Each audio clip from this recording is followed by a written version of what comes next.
हम लोग आज की वीडियो में मोस्ट इम्पॉर्टेंट इडियम्स देखने वाले हैं। जहाँ भी इंग्लिश आती है, इंग्लिश की वोकैबुलरी आती है, तो उसमें वन वर्ड सब्स्टिट्यूशन होते हैं, इडियम्स होते हैं, सिनोनिम एंटोनिम्स होते हैं और साथ ही वर्ड्स इंग्लिश के जो वर्ड्स होते हैं वो पूछे जाते हैं। तो हम लोग एक एक सेक्शन बाय सेक्शन चीज़ें फिनिश कर रहे हैं। इससे पहले हम लोगों ने वन वर्ड सब्स्टिट्यूशन देखा था, उसकी प्लेलिस्ट बनी हुई है, वो पिक्चर के थ्रू समझाया है। तो हम लोग आज की वीडियो में बेसिकली ईडियम्स 20 ईडियम्स देखेंगे। तो ईडियम्स को लेंगे, फिर उसका ईडियम का क्या हिंदी में मीन होता है, उसका इंग्लिश में क्या मीन होता है, उसको सेंटेंस में किस तरीके से फ्रेम कर सकते हैं डेली यूजेस से रिलेटेड, ऐसे हम लोग एक ईडियम को समझेंगे। तो लर्न करने में क्या होता है, वो अभी याद हुआ, कुछ टाइम बाद फिर भूल गया और उतना माइंड में सही से सेट नहीं रहता है। जितना हम लोग अगर कोई चीज़ समझ लेते हैं तो वो लाइफ लॉन्ग हो जाती है। तो इसको एक बार अच्छे से समझ लिया, फिर उसके बाद इस वीडियो में क्या करेंगे, एक बहुत ही छोटा सा 1 से 2 मिनट का क्विक रिवीजन करेंगे। तो स्टार्ट करते हैं। इससे पहले हम लोगों ने 700 करीब ईडियम देखे हैं। अगर आप लोगों ने नहीं देखा है वो भी चेकआउट कर लीजिए और इसके PDF के लिए आप लोग ये टेलीग्राम चैनल है, इसमें ज्वाइन कर लीजिए। आज का हम लोगों का पहला ईडियम है null and void. Null and void मतलब क्या होता है, मतलब होता है इनवैलिड या फिर नॉट बाइंडिंग। मीन अमान्य, जो चीज़ वैलिड नहीं है, बाध्य नहीं है, उसको बोलते हैं नल एंड वाइड। यूजर से समझते हैं, जैसे बोला जाता है ना कि ये रेगुलेशन जो है वो नल एंड वाइड बोल दिया गया। मतलब कोई भी अगर एक्ट बना या फिर कोई भी चीज़ है उसको नल एंड वाइड बोल दिया गया, कोई मैरिज को नल एंड वाइड बोल दिया गया तो मतलब वो अमान्य है, इलीगल है। यूजेस का पहला सेंटेंस है the contract was declared null and void. जो कॉन्ट्रैक्ट था उसको अमान्य घोषित कर दिया गया, इनवैलिड घोषित कर दिया गया। तो नल एंड वाइड घोषित कर दिया गया मतलब अमान्य। नेक्स्ट हम लोगों का यूजेस का सेंटेंस है the treaty was declared null and void after the war. War होने के बाद जो संधि थी उसको क्या कर दिया गया, नल एंड वाइड घोषित कर दिया गया, मतलब इनवैलिड कर दिया गया। नल एंड वाइड का मतलब क्या होता है, मतलब होता है इनवैलिड। नेक्स्ट हम लोगों का ईडियम है of no avail. Of no avail मतलब क्या होता है, मतलब होता है यूजलेस, इनइफेक्टिव और अनसक्सेसफुल।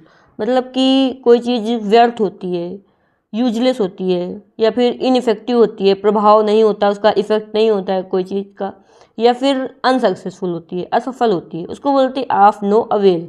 उसका कोई यूज़ नहीं होता अगर, तो उसको बोलते हैं ऑफ नो अवेल। इनइफेक्टिव है, इफेक्ट नहीं कोई कुछ कर रही है, उसको बोलेंगे ऑफ नो अवेल। जैसे कोई दवा है वो इफेक्ट नहीं कर रही है तो वो दवा क्या नहीं कर रही है, ऑफ नो अवेल।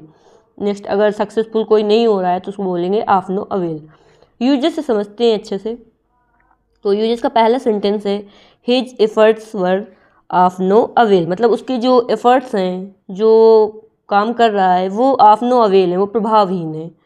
नेक्स्ट हम लोगों का यूजेस का सेंटेंस है the medicine was of no avail. ये जो मेडिसिन है वो इफेक्ट ही नहीं कर रही है। नेक्स्ट हम लोगों का यूजेस का सेंटेंस है the rescue attempts were of no avail. मतलब जो रेस्क्यू हुआ था, अटेम्प्ट हुआ था रेस्क्यू करने का, वो अनसक्सेसफुल रहा। तो बेसिकली कोई चीज़ अगर सक्सेसफुल नहीं होती, इफेक्ट नहीं होता उसका, या फिर यूजलेस होती है, उसको बोलते हैं ऑफ नो अवेल। नेक्स्ट हम लोगों का इडियम है off the first water. Of the first water मतलब क्या होता है, मतलब होता है ऑफ द बेस्ट क्वालिटी, जिसकी क्वालिटी बहुत ही अच्छी होती है, उत्तम गुणवत्ता वाला, जिसकी क्वालिटी बहुत अच्छी है, उसको बोलेंगे of the first water. Uses से समझते हैं। यूजेस का पहला सेंटेंस है their hospitality is of the first water. मतलब उनका जो गेस्ट का स्वागत करने का तरीका है वो एकदम बहुत ही बेस्ट क्वालिटी का है, ऑफ द फर्स्ट वाटर है, मतलब बेस्ट क्वालिटी का है। अब ये एक सेंटेंस है, इसको आप हॉस्पिटल से मत रिलेट करना।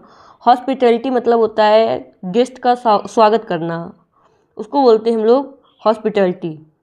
नेक्स्ट हम लोगों का इडियम का यूजेस है her art work is of the first water. मतलब उसका जो आर्ट वर्क है, आर्ट का जो काम है वो बहुत ही अच्छी क्वालिटी का है, वो ऑफ द फर्स्ट वाटर है। नेक्स्ट हम लोगों का इडियम का यूजेस है the safe is of the first water in his skills. मतलब जो सेफ है वो अपनी स्किल्स में एकदम ऑफ द फर्स्ट वाटर है, उसका खाना बहुत ही ज़्यादा टेस्टी बनता है। तो ऑफ द फर्स्ट वाटर, जो उसकी क्वालिटी बहुत ही अच्छी हो, उसको बोलते हैं of the first water. Next हम लोगों का इडियम है ऑफ एंड ऑन या फिर ऑन एंड ऑफ। तो ऑफ एंड ऑन मतलब क्या होता है, एंड अगर ऑन एंड ऑफ बोल दिया गया दोनों सेम चीज़ें, तो इसका क्या मीन होता है? इसका मतलब होता है ओकेजनली या फिर पीरियडिकली। मतलब कोई चीज़ जो पीरियड में होती है, धीरे धीरे, कोई थोड़े थोड़े टाइम में होती है, ओकेजनली होती है, कभी कभी होती है, उसको बोलते हैं ऑफ एंड ऑन या फिर ऑन एंड ऑफ। यूजेस से समझते हैं। यूजेस का पहला सेंटेंस है it rained of and on all day, मतलब सारा दिन बारिश होती रही रुक रुक कर, कभी कभी मतलब बारिश हो फिर रुक जाए, सारा दिन ऐसे ही होता है। नेक्स्ट हम लोगों का यूजेस है he visits us off and on, मतलब वो कभी कभी हमसे मिलने आता है। नेक्स्ट हम लोगों का इडियम है off the cuff. Off the cuff मतलब क्या होता है? ऑफ द कफ मतलब होता है विदाउट प्रिपरेशन, कोई मतलब पहले से कोई प्रिपरेशन नहीं की, उसको बोलते हैं ऑफ द कफ या फिर इम्प्रॉम्प्टू। इम्प्रॉम्प्टू मतलब क्या होता है? मतलब बिना किसी प्रिपरेशन के, इसका मतलब होता है बिना सोचे समझे या फिर बिना कोई प्रिपरेशन के, उसको बोलते हैं ऑफ द कफ। इम्प्रॉम्प्टू मतलब ये भी होता है कि बिना किसी प्रिपरेशन के स्पीच देना, या फिर इम्प्रॉम्प्टू स्पीच उसको बोलते हैं, या फिर इंटरव्यू देना, इम्प्रॉम्प्टू इंटरव्यू। तो बिना कोई प्लानिंग के, कोई प्रिपरेशन के जो चीज़ की जाती है उसको बोलते हैं इम्प्रॉम्प्टू या फिर ऑफ द कफ। यूजेस से समझते हैं। यूजेस का पहला सेंटेंस है हम लोगों का she answered the question off the cuff, मतलब उसने क्वेश्चन का जो आंसर है वो कैसे दिया? ऑफ द कफ दिया, मतलब बिना किसी प्रिपरेशन के, बहुत ही जल्दी, बिना सोचे समझे उसने क्वेश्चन का आंसर दे दिया। नेक्स्ट हम लोगों का यूजेस है don't make off the cuff decision, मतलब अपने डिसीजंस जो हैं वो ऑफ द कफ नहीं लेने चाहिए, मतलब बिना सोचे समझे कोई डिसीजन नहीं लेना चाहिए। तो ऑफ द कफ मतलब बिना सोचे समझे या फिर बिना प्रिपरेशन के। ऑफ द कफ स्पीच कैसी होती है? जो बिना प्रिपरेशन के स्पीच दी जाती हैं वो होती हैं of the cuff speeches. Next हम लोगों का इडियम है off the hook. Off the hook मतलब क्या होता है? मतलब होता है no longer in difficulty or trouble, मतलब अब जो हुक है वो हुक से हट गए हैं, मतलब हुक एक तरीके की, मान लिया, मतलब यहाँ पे एक तरीके का हम लोग हिंट ले सकते हैं, हुक एक तरीके की डिफ़िकल्टी है, उससे ऑफ ऑफ मतलब हट जाना, तो हुक से हट गए तो मतलब कि डिफ़िकल्टी या फिर कोई ट्रबल था वो अब नहीं है, वो अब हट गया है। मतलब allowed to escape from blame, अगर कोई ब्लेम लगा हुआ है, कोई आपके ऊपर लगा हुआ है कि इसने ऐसा गलत किया है, वो हट गया है, तो उसको बोलते हैं ऑफ द हुक, मतलब परेशानी से बाहर हो जाना। यूजेस से समझते हैं। यूजेस का पहला सेंटेंस है he was let off the hook for the mistake, मतलब उसे जो उसने मिस्टेक्स की थी उससे उसको बाहर कर दिया गया, वो परेशानी से बाहर हो गया। नेक्स्ट हम लोगों का यूजेस का सेंटेंस है she got off the hook because of lack of evidence, मतलब उसे एविडेंस की कमी की वजह से ऑफ द हुक कर दिया गया, उसके ब्लेम्स जो लगे हुए थे, उसके ऊपर आरोप लगे थे, उनको उससे हटा दिया गया।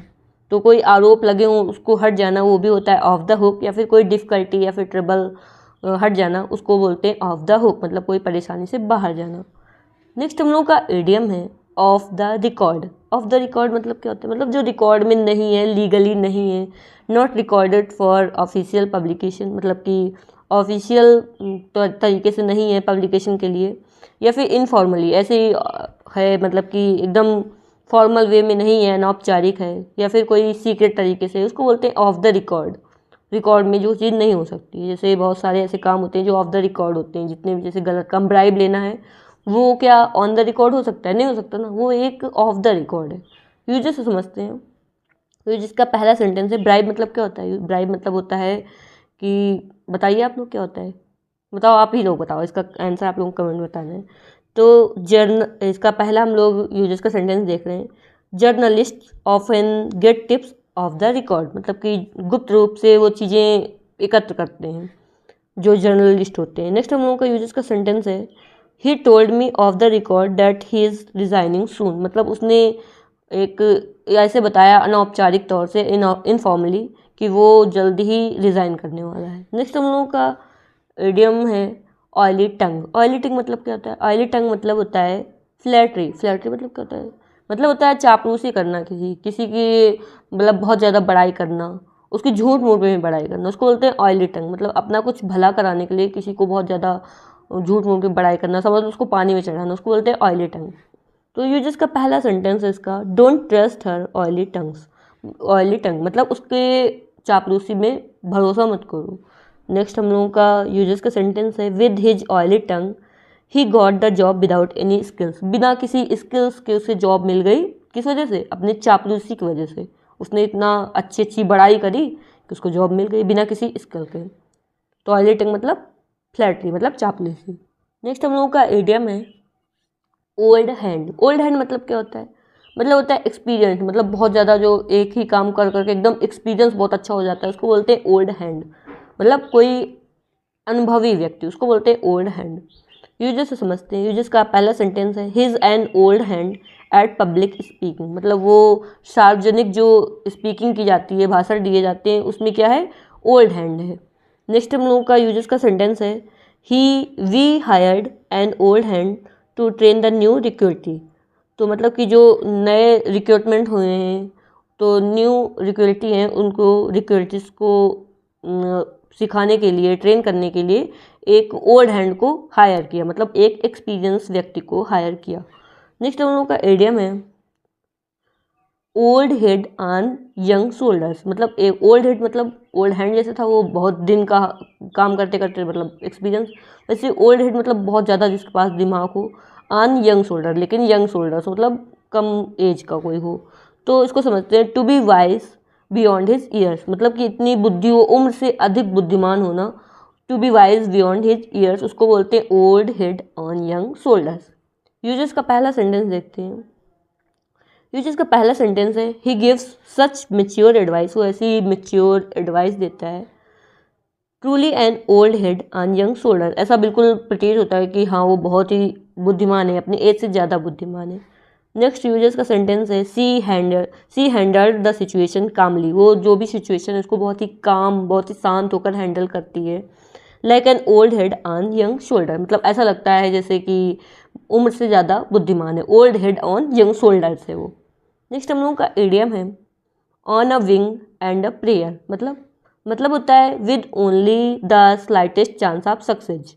मतलब समझ लो एक प्रेयर करके विंग आ जाए, प्रेयर करो और विंग आ जाए, मतलब विंग आने मतलब उड़ान भरना, मतलब सक्सेस होना। तो प्रेयर करने में केवल सक्सेस हो जाए तो मतलब बहुत ही थोड़ा सा काम, थोड़ा सा चांस हो सक्सेस होने का, सफलता की बहुत ही थोड़ी संभावना, उसको बोलते हैं on a wing and a prayer. Uses का पहला सेंटेंस है I pass the test on a wing and a prayer. मतलब मैं बिल्कुल फेल होते होते बचा, मैंने बहुत ही मुश्किल से उस पास हो गई। नेक्स्ट हम लोगों का यूजेस का सेंटेंस है we had little money. We had little money मतलब होता है कि हमारे पास बहुत ही थोड़े पैसे थे। But we went on the trip on a wing and a prayer. लेकिन हम लोग ट्रिप में गए कैसे? मतलब बहुत ही थोड़ा चांस था कि हम लोग घूम पाएंगे, लेकिन हम लोग ट्रिप में गए। तो कोई चीज़ थोड़ा चांस होता है या फिर मुश्किल से किसी तरीके से हुआ होता है, उसको बोलते हैं on a wing and a prayer. Prayer से कोई सक्सेसफुल काम होना, कोई सक्सेस होना। नेक्स्ट हम लोग का इडियम है on account of. On account of मतलब होता है बिकॉज ऑफ, मतलब के कारण। कोई चीज़ के कारण होती है, बिकॉज ऑफ जो होता है उसको बोलते हैं ऑन अकाउंट ऑफ। यूजेस समझते हैं। यूजेस का पहला सेंटेंस है द फ्लाइट वॉज डिलेड। जो फ्लाइट है वो डिले हो गई, क्यों हुई? On account of the weather. Weather की वजह से, वेदर के कारण जो है वो फ्लाइट डिले हो गई, on account of weather. Next हम लोगों का यूजेस का सेंटेंस है they were late on account of traffic. वो क्यों लेट हो गए? बिकॉज ऑफ ट्रैफिक, मतलब ऑन अकाउंट ऑफ ट्रैफिक। तो जहाँ भी बिकॉज ऑफ के कारण ऑफ मतलब के कारण बताते हैं उसको बोलते हैं ऑन अकाउंट ऑफ। नेक्स्ट हम लोगों का इडियम है on all hands. On all hands मतलब होता है एवरीवेयर, मतलब चारों तरफ जो होता है उसको बोलते हैं ऑन ऑल हैंड्स। यूजेस का पहला इसका सेंटेंस देखते हैं। पहला सेंटेंस है the team received support on all hands during the championship. Championship के टाइम में दौरान क्या हुआ? चारों तरफ से टीम को सपोर्ट मिल रहा था। नेक्स्ट हम लोगों का यूजेस का सेंटेंस है on all hands there was confusion. चारों तरफ क्या है? कन्फ्यूजन्स है। नेक्स्ट हम लोगों का एडियम है on good terms. On good terms मतलब होता है फ्रेंडली, मतलब मित्रता से, मित्रता में होना, फ्रेंडली कोई चीज़ होना, उसको बोलते हैं ऑन गुड टर्म्स। यूजेस का पहला सेंटेंस है I want to stay on good term with my neighbours. मतलब मैं अपने नेबर्स के साथ बहुत ही फ्रेंडली बिहेव में रहती हूँ। नेक्स्ट हम लोग का यूजेस का सेंटेंस है we are not close friend but we are on good term. लेकिन मतलब हम लोग क्लोज फ्रेंड नहीं हैं, लेकिन हम लोग एकदम फ्रेंडली हैं बस, लेकिन क्लोज फ्रेंड नहीं है। तो मतलब ऑन गुड टर्म मतलब फ्रेंडली होना। नेक्स्ट हम लोगों का इडियम है on one's guard. On one's guard मतलब होता है टू बी केयरफुल, मतलब बहुत ही सावधान रहना। यू जिसका पहला सेंटेंस है you should always be on your guard while travelling alone. जब तुम अकेले ट्रेवल करते हो तो हमेशा क्या रहना चाहिए, ऑन योर गार्ड होना चाहिए, मतलब हमेशा सावधान रहना चाहिए। अच्छा, इसमें सेंटेंस से यूज में समझ आया, देखो जहाँ वंस लिखा हुआ है यहाँ योर, मतलब यहाँ पे हम लोग जैसे यू है, यू की वजह यू में योर का यूज होता है ना, तो जैसे ही है तो हिज होगा ऑन हिज गार्ड, जैसे सी है तो ऑन हर गार्ड, इस तरीके से यूज किया जाएगा।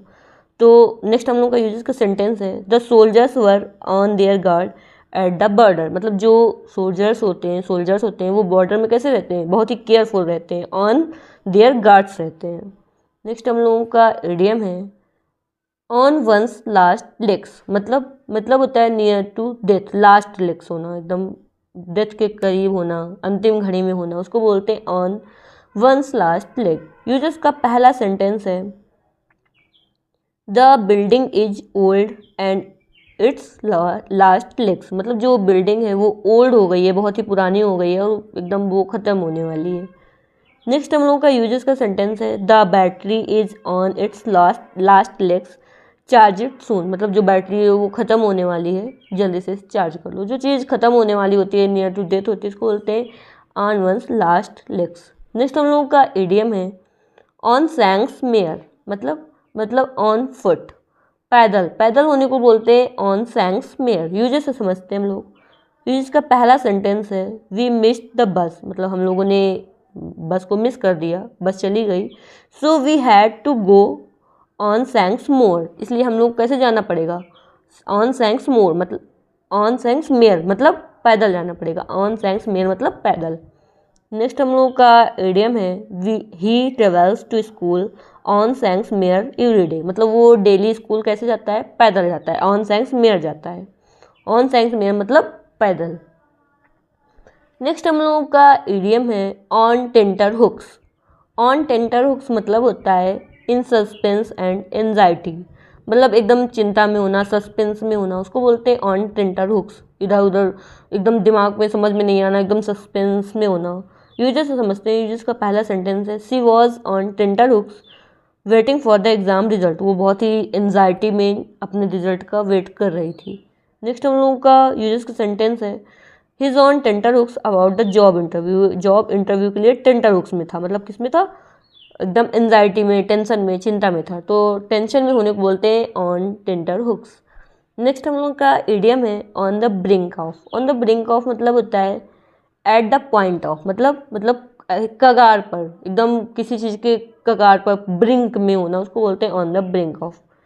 यूजर्स का पहला सेंटेंस है the volcano is on the brink of eruption. मतलब जो वॉल्केनो है, ज्वालामुखी है, एकदम फटने के कगार पर, एकदम होने वाला है, on the brink of eruption है।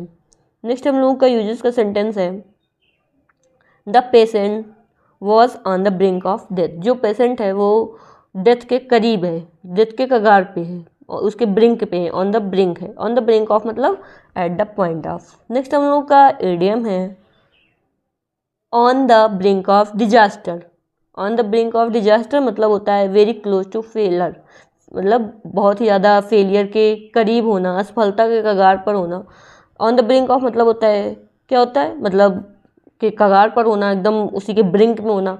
ऑफ डिजास्टर मतलब होता है, डिजास्टर मतलब बहुत ही ज़्यादा खतरनाक स्थिति, उसको बोलते हैं डिजास्टर। जैसे बाढ़ आ जाती है या फिर कुछ बहुत ही बुरा हो जाता है तो वो डिजास्टर है।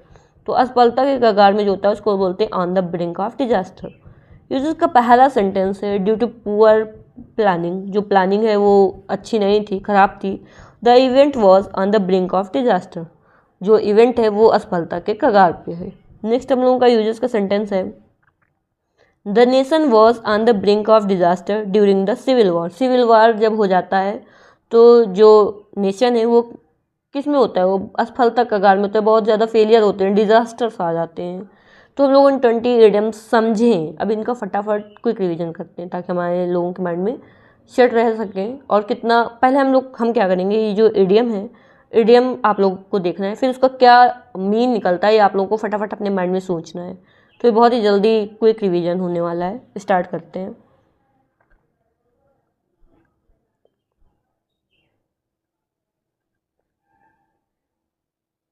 तो पहला हम लोगों ने आज का इडियम देखा था नल एंड वॉइड। अब आप लोगों के माइंड में तो आ गया होगा इसका क्या मतलब होता है, मतलब अमान्य, इनवैलिड। नेक्स्ट हम लोग का इडियम है, इसी तरीके से आप लोग क्विक माइंड में लाना है। नेक्स्ट इडियम है of no avail. Of no avail मतलब क्या होता है, मतलब होता है जो चीज़ यूजलेस है या फिर कोई उसका इफेक्ट नहीं है या फिर सक्सेसफुल नहीं है, उसको बोलते हैं ऑफ नो अवेल, अवेल ही नहीं है। नेक्स्ट हम लोग का इडियम है ऑफ द फर्स्ट वाटर, मतलब जिसकी क्वालिटी बहुत अच्छी है, उत्तम गुणवत्ता है, उसको बोलते हैं of the first water. Next हम लोग का इडियम है ऑफ एंड ऑन, मतलब ऑकेजनली, कभी कभी। नेक्स्ट इडियम है हम लोगों का off the cuff. Off the cuff मतलब होता है बिना किसी प्रिपरेशन के, बिना सोचे समझे, उसको बोलते हैं of the cuff. Next idiom है हम लोग का ऑफ द हुक। बताओ, इसको कुछ बताया था ना, हुक से अलग हो जाना, मतलब ट्रबल से या फिर डिफ़िकल्टीज से अलग हो जाना, कोई ब्लेम से छूट जाना, उसको बोलते हैं of the hook. Next idiom है हम लोगों का ऑफ द रिकॉर्ड। मतलब क्या है, मतलब कि जो ऑफिशियल नहीं है, उसको बोलते हैं of the record. Next idiom है हम लोगों का ऑयली टंग। ऑयली टंग मतलब जो बहुत ही ज़्यादा फ्लैटरी करता है, मतलब चापलूसी। नेक्स्ट इडियम है हम लोग का ओल्ड हैंड। हैंड ओल्ड हो गया काम करते करते, मतलब बहुत ही ज़्यादा एक्सपीरियंस्ड, अनुभवी व्यक्ति। नेक्स्ट इडियम है हम लोगों का old head on young shoulders. मतलब होता है बहुत ही बुद्धिमान होना, कम उम्र में बहुत अधिक बुद्धिमान होना। नेक्स्ट इडियम है हम लोगों का on a wing and a prayer. On a wing and a prayer मतलब होता है, मतलब बहुत ही कम चांसेस होते हैं सक्सेस के, मतलब सफलता के बहुत ही थोड़ी सी संभावना। नेक्स्ट मुश्किल तरीके से कोई काम होता है, बहुत ही मुश्किलों से, उसको बोलते हैं on a wing and a prayer. Next idiom है हम लोगों का ऑन अकाउंट ऑफ, मतलब बिकॉज ऑफ, मतलब कारण, किसी के कारण। नेक्स्ट इडियम है ऑन ऑल हैंड्स। मतलब ऑल हैंड्स मतलब एवरीवेयर, हर जगह, चारों तरफ। नेक्स्ट इडियम है हम लोगों का ऑन गुड टर्म्स, मतलब फ्रेंडली। नेक्स्ट इडियम है हम लोगों का ऑन वंस गार्ड, मतलब किसकी गार्ड करो, गार्ड करना मतलब सुरक्षा करना, किसकी, खुद की, मतलब बी केयरफुल, सावधान रहना। नेक्स्ट इडियम है हम लोगों का on one's last legs. Last legs मतलब आखिरी टाइम में होना, अंतिम घड़ी होना, नियर टू डेथ होना। नेक्स्ट इडियम है हम लोगों का ऑन सैंक्स मेयर। ऑन सैंक्स मेयर मतलब क्या होता है, ऑन फुट, मतलब पैदल। नेक्स्ट इडियम है हम लोगों का ऑन टेंटर हुक्स, मतलब सस्पेंस में है, एकदम एंजाइटी में होना, चिंता में होना, उसको बोलते हैं on tenterhooks. Next idiom है हम लोगों का on the brink of. On the brink of मतलब कगार में होना, at the point of. Next idiom है हम लोगों का on the brink of disaster, मतलब असफलता के कगार पे होना। तो हम लोगों ने 20 इडियम्स देख लिए हैं। आप लोगों ने अगर यहाँ तक देखा है तो बेसिकली आप लोगों को पसंद तो आया ये वीडियो, तभी तक तो यहाँ तक देखा है ना। तो अगर पसंद आया तो इसको एक लाइक कर दो, ताकि हमको भी पता चल सके यहाँ तक किसने किसने देखा है। और साथ ही अपने फ्रेंड के साथ शेयर कर दो और चैनल को सब्सक्राइब कर दो, ताकि कोई वीडियो अगर पड़े तो उसका नोटिफिकेशन आ सके। नोटिफिकेशन बेल भी ऑन कर लो, तभी तो नोटिफिकेशन आएगी ना। और एक प्यारा सा कमेंट कर दो। मिलते हैं नेक्स्ट वीडियो में। Thanks for watching.